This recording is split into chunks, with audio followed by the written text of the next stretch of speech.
Hey guys, how's it going? So by far my most popular video on this channel has been my review of the Ashanks motorized slider. So today I thought I'd go ahead and give you guys a tutorial on how I made this time lapse using that slider.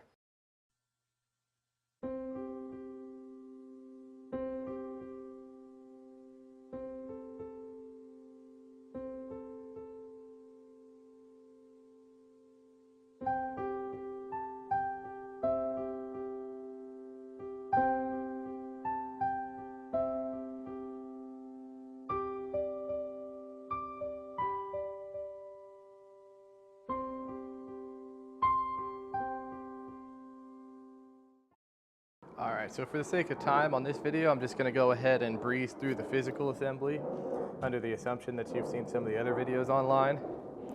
So as you can see right here, you run the belt into the motor and around the drive wheel and the tensioners, and then you fasten it on the ends here with those fasteners to get it nice and taut. And of course you have the motor mounted right there. And then here's the remote. I've got it actually fastened to the battery pack, so that way they're both together. And then as you can see, I've got it labeled A and B on the sides that correspond to sides A and B on the rail. Which, if you're anal retentive like myself about which direction you set it up, I always keep the motor facing away from the front of the camera, so that way there's no noise affecting any mics I may have running. That won't really be a huge deal, but it's just a nice to have. And then here we've got the 3 cables that came with it. Your power cable, your motor cable, and the extension cable. It's just a 2.5 millimeter extension cable, TRS.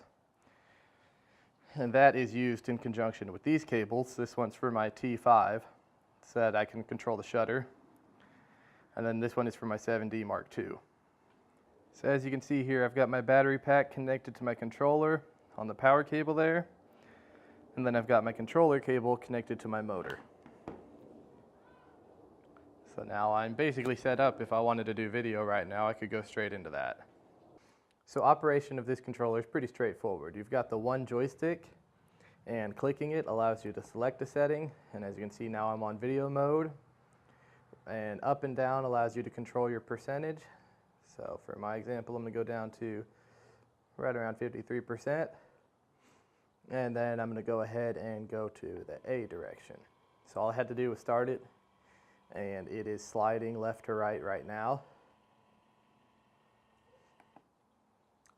And then I click it to pause. Then if you want to go back to the center, the menu, you click it again, long press. And then you have time-lapse mode down here. So in order for this controller to actually trigger your camera for time lapses, it comes with this cable right here, which is just a male to female 2.5 millimeter stereo jack, or a TRS is I think the technical name for it. So you can plug that in. It's basically just an extension cable. And then what you actually need is the appropriate cable for your camera. So in this case, you see I've got this one has the stereo jack on one end, but then it's got the 7D Mark II connector on the other, so that I can use it to trigger my 7D. And then of course I've got one that's just male to male on the stereo jack. So basically all those do is you plug them into that cable right there, and that triggers the camera. So basically, once you've got the remote hooked up to your camera, what you would do is go to manual mode and set your shutter speed, your aperture, and your ISO like you would for what you're trying to do. And then you'll go into the actual time-lapse mode on the controller and make sure your settings are synchronized to what your camera is actually set to, which I'm about to show in just a second. And then you have time-lapse mode down here. Click. And then as you can see, you've got 2 settings for time-lapse mode. So you've got synchro shutter and synchro app. I can't really tell what exactly synchro app is supposed to be from the instructions I have, just looking at the pictures since it's all in Chinese. It appears they have some form of hot shoe adapter you can get that plugs into this port on the bottom of the controller. Not sure if you can see that very well. There's a 2.5 millimeter jack on the bottom. And so you can use that to control it. Or I've messed around, I've used an intervalometer that has the same exact connector and plug that into the bottom. You can use that to trigger it, but it doesn't seem to pass the trigger up through that port on the top. So you would need to have an intervalometer with one of these jacks on it, and then have a 2.5 millimeter TRS splitter. So that way you could send it straight to the camera and straight to the remote, which that would let you do bulb mode. As I stated in my previous review, it does not have bulb functionality, it just triggers it. So then here's your settings for synchro shutter. You've got your step, which is the amount of distance it moves.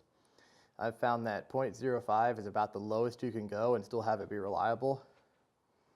That will take somewhere in the neighborhood of 500 to 900 steps to go from one end of the rail to the other.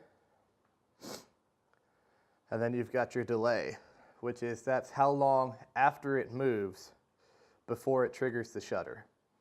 So, you know, when you've got it set up on a pair of light stands or a tripod and you're doing long exposure photography, you want to give it that nice little pause so that way it can stabilize out before it triggers the shutter. And then you've got your actual shutter speed, which for the example time lapse I showed you guys, I actually had it on 30 seconds. That's according to the 500 rule. I was using a 10 millimeter lens on an APS-C camera.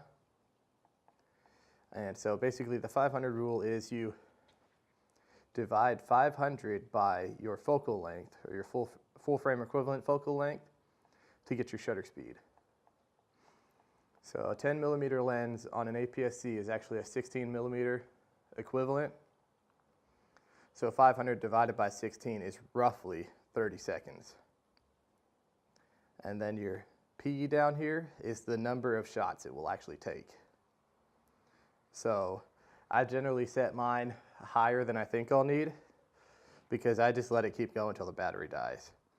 And generally at that slowest step of 0.005, my camera gets about 90% of the way across the rail before it dies anyway, so that generally works out. And then you click to go into shutter. So now from here, you can see it's got your settings for your shooting 1055, or well, 1055. Your direction right now is paused, and your shutter, of course, is 30 seconds. And so generally what I do, I go to video mode, get my camera to one far end of the rail, and then I go the opposite way across. It cannot do a repeat on the other end. It can't loop back. So you only get one direction basically out of it. From there, if I wanted to start, I would choose my direction. So my camera right now is all the way on the left side of the rail, aka the B side. And I want to go all the way to the A side, so I would hit this. And what it does is it moves, and then it triggers the shutter and waits for the shutter to finish, moves, triggers the shutter, waits for the shutter to finish. So basically we're talking about 34 seconds per shot because I put that delay of about 3 seconds, and it waits until after the shutter is done before it moves. Alright guys, I hope you found that video helpful. I know I would have personally loved it if I could find a video like that when I first got that slider. I had to go in through all the settings and just figure it out as I went because the instructions are basically useless in Chinese. So if you appreciate that, you can definitely show it by giving me a like, comment, subscribe, share, anything like that to help encourage my channel and encourage growth. Thank you.